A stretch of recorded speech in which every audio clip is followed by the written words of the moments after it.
Now a man is open. It's Gallup, wide open, makes the catch in the Patriots territory. Not every player can play up to snuff. Sometimes it's just the way it is. But sometimes, well, you got a certain level of expectation for a guy, and when they're not meeting it, they're not earning their paycheck. And sometimes they're even being an active detriment to the team. And as the season winds down and we head into the playoffs, I think we can take a look back and see just how disappointing some of these guys were.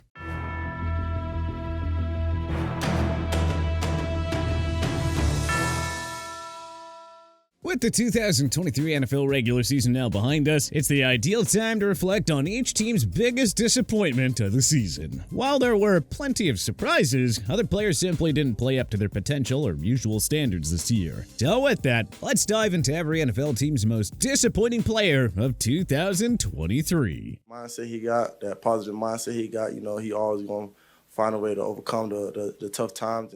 Arizona Cardinals, Marquise Brown. Hollywood certainly chose a bad time to have a lackluster season, and his contract a year no less. With DeAndre Hopkins gone, the path was there for Brown to emerge as a true WR1, but it didn't happen. Sophomore tight end Trey McBride took over as Arizona's top offensive weapon, and rookie Michael Wilson was oftentimes a more reliable receiver than Brown, who probably cost himself a lot of money in 2024 free agency. Atlanta Falcons, Kyle Pitts. Unlike last year, the fourth overall pick of 2021 managed to stay healthy in 2023, yet his production didn't improve whatsoever. Pitts had one receiving touchdown through his first 12 games of 2023. Over his first 8 games, Pitts had one game of at least 50 receiving yards. We know that the Falcons had a woeful QB room this year, but it didn't stop Drake London from putting up excellent numbers again. Baltimore Ravens, Ronnie Stanley. We're admittedly nitpicking here since the Ravens finished as the AFC's top seed, but still, Pro Bowl offensive tackle Ronnie Stanley did not play up to his usual standards in another injury-ravaged season. Per Pro Football Focus, Stanley set career highs in sacks allowed and penalties committed. We know he struggled to stay healthy and all, but PFF's metrics show the former superstar basically performing at a replaceable level player this year. Buffalo Bills, Micah Hyde. Hyde and Jordan Poyer have long been viewed as the best safety tandem in football, but it's evident this year that Hyde is well past his best before date. Hyde was absolutely picked apart by opposing QBs in coverage. Per Pro Football Reference, Hyde surrendered personal worst in completion percentage when targeted and passer rating when targeted since he joined Buffalo. And as evidenced by his low pass defense and INT totals, Hyde isn't exactly making up for his shortcomings in coverage with big-time plays anymore. Carolina Panthers, Bryce Young. Not that Young deserves all the blame, but considering what Carolina gave up to get him, yeah, they deserved and understandably expected way better. The first overall pick of 2023 didn't have his first 300-yard game since Week 16 against Green Bay. That same contest marked only Young's second game with multiple passing touchdowns, too. Young's struggles prompted the team to fire head coach Frank Reich after a 1-10 start. Young was supposed to be NFL-ready and elevate the Carolina offense upon arrival, but he certainly wasn't ready for the big boys league this year.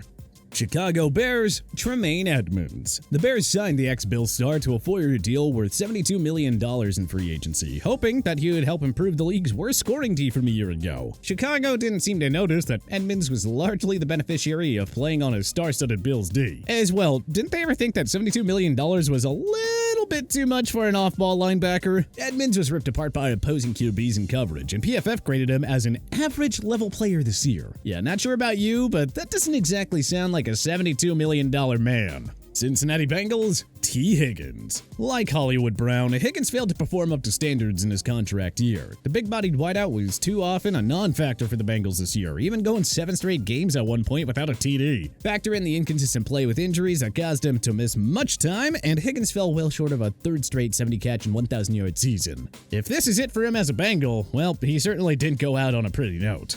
Cleveland Browns, Deshaun Watson. It's another case of nitpicking here since, well, the Browns exceeded expectations and finished as the AFC's top wildcard team. Sorry, but it is still embarrassing for Deshaun Watson that he was statistically outplayed by 38-year-old Joe Flacco this year. Watson had just 1,115 passing yards, 7 touchdowns, 4 picks, and an 84.3 QB rating in the 6 games he played before undergoing season-ending shoulder surgery. Yeah, $230 million guaranteed for a guy who was outplayed by Jacoby Brissett a year ago and by Flacco in 2023. Is it too late for the Browns to admit their mistake and get out of this contract? Dallas Cowboys, Michael Gallup. In a make-or-break year for Gallup, the 27-year-old turned in, a broken year. All of Dallas's other pricey and big-name players produced in the regular season. Gallup, finally healthy for the first time in 3 years, has pieced together the least productive season of his entire career. He was merely the number 4 pass catcher in Big D this year, and Brandon Cook's arrival leaves Jerry Jones with a very easy decision to cut or trade Gallup in the offseason.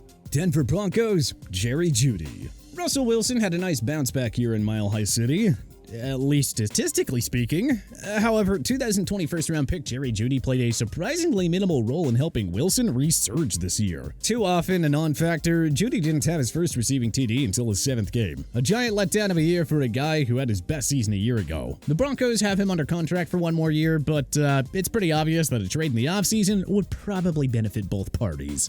Detroit Lions, Jameson Williams. Will 2022 first-round pick Jameson Williams ever put it all together? Well, he's quickly become an afterthought in Motor City with Amon-Ra St. Brown, Sam Laporta, David Montgomery, Jahmyr Gibbs, and Josh Reynolds enjoying more prominent roles on the offense. Feels like Williams gets you that one explosive play every few weeks, and then you don't hear from him for a while. At least that was the case this year. Green Bay Packers, Jair Alexander. Injury sidelined Alexander for most of the year, yes, but when on the field, he was inexplicably more of a liability than a reliability in the Packers secondary. The All-Pro corner yielded career highs in completion percentage allowed and passer rating allowed when targeted per Pro Football Ref. A longtime darling at Pro Football Focus, Alexander also turned in his worst PFF grade this year.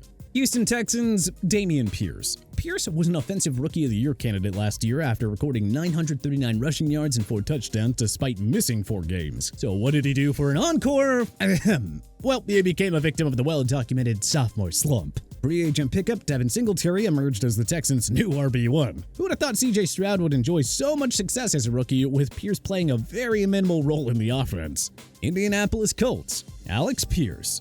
Hard to pick one because, well, the Colts completely exceeded expectations in what was supposed to be a rebuilding year. But we suppose second-year wideout Alex Pierce underwhelmed this season, following a very promising 2022 campaign on a lousy Colts team. Rookie third-round pick Josh Downs, not Pierce, emerged as Indy's number 2 receiver behind Michael Pittman Jr. So, yeah, a bit of a step back. Jacksonville Jaguars, Tyson Campbell. Campbell looked like a rising star after a 2022 breakout season that helped Jacksonville to the AFC South crown. The physical ball-hawking corner, however, has been one of several notable underachievers in Duval County this season. Campbell yielded only a 78.0 passer rating last year, but that grade jumped up by nearly 50 points this year. His PFF grade also dropped by roughly 20 points. All, again, in just 1 year. Yeah, not exactly the best.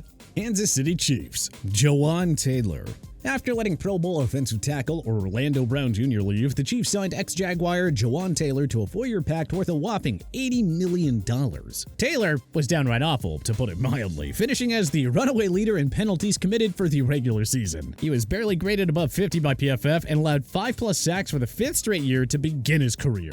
Las Vegas Raiders, Tyree Wilson. Few rookies were more disappointing this year than the number 7 pick out of Texas Tech. Wilson was supposed to be NFL ready, but hardly made an impact on a Raiders defense that was among the bigger surprises of 2023. Wilson played less than half of the Raiders' defensive snaps and was graded below 50 by PFF for the year. Yeah, time to turn the page and look to 2024. This was anything but a memorable first season for him.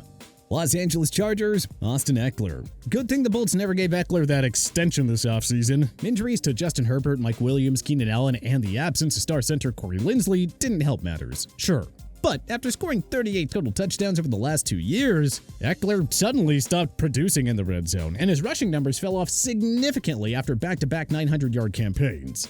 Los Angeles Rams, Joe Noteboom. The Rams made an unexpected return to the postseason this year, so it's hard to find any real, disappointments on the roster.